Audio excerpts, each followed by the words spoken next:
महाराष्ट्र में जारी सियासी संकट को लेकर हलचल बढ़ती जा रही है। आरोप प्रत्यारोप की राजनीति भी तेज हो गई है। एकनाथ शिंदे का दावा है कि उनके पास शिवसेना के 40 से ज्यादा विधायक हैं, जिसको लेकर अब महाविकास अघाड़ी सरकार बैकफुट पर आ गई है। अब ऐसे में गठबंधन जोड़ तोड़कर सरकार को बचाने की कोशिश कर रही है। लेकिन इन सब के बीच शिवसेना के राज्यसभा सांसद संजय राउत ने बीजेपी पर बड़ा आरोप लगाया है। राउत ने आरोप लगाया कि केंद्रीय मंत्री, एनसीपी प्रमुख और पूर्व केंद्रीय मंत्री शरद पवार को धमकी दे रहे हैं। उन्होंने शुक्रवार को ट्वीट कर कहा कि महाविकास अघाड़ी सरकार को बचाने की कोशिश की तो शरद पवार को घर नहीं जाने देंगे, उन्हें रास्ते पर रोकेंगे। ऐसी धमकियां बीजेपी के केंद्रीय मंत्री दे रहे हैं, जिसको लेकर संजय राउत ने पीएम मोदी से सवाल किया और पूछा कि क्या प्रधानमंत्री मोदी मंत्री के इस धमकी का समर्थन करते हैं। सरकार रहे या जाए, लेकिन शरद पवार को धमकी महाराष्ट्र कभी भी स्वीकार नहीं करेगा। देखिए, संख्या बल ज़्यादा हो सकता है कागज़ पे।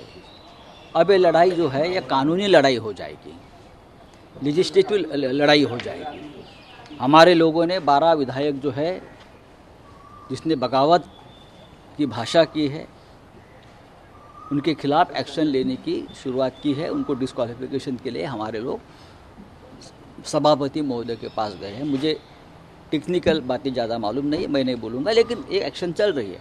अब ये आखिर तक सरकार कब बनेगी, ये लोगों की जो बोल रहे हैं मुझे मालूम नहीं।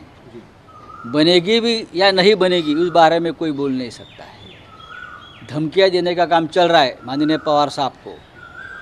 अगर ये सरकार को बचाए गए तो देख लेंगे, ये केंद्रीय मंत्री बोल रहा है।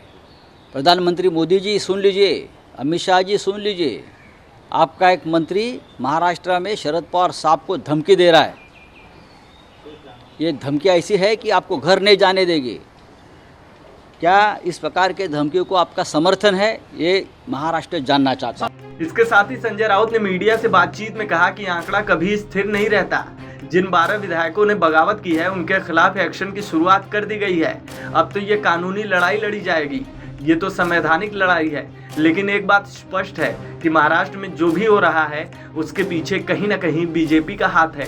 आपको बता दें कि महाराष्ट्र में जारी सियासी संकट के बीच बागी नेता एकनाथ शिंदे लगातार अपनी दावेदारी पेश करते जा रहे हैं। एकनाथ शिंदे के आगे सीएम उद्धव अब कमजोर पड़ते दिखाई दे रहे हैं। हालांकि शरद पवार ने कहा है कि बागी विधायकों को मुंबई वापस आना होगा और विधानसभा का सामना करना होगा। उन्होंने कहा कि गुजरात और असम के बीजेपी नेता उनका मार्गदर्शन करने के लिए महाराष्ट्र में नहीं आएंगे।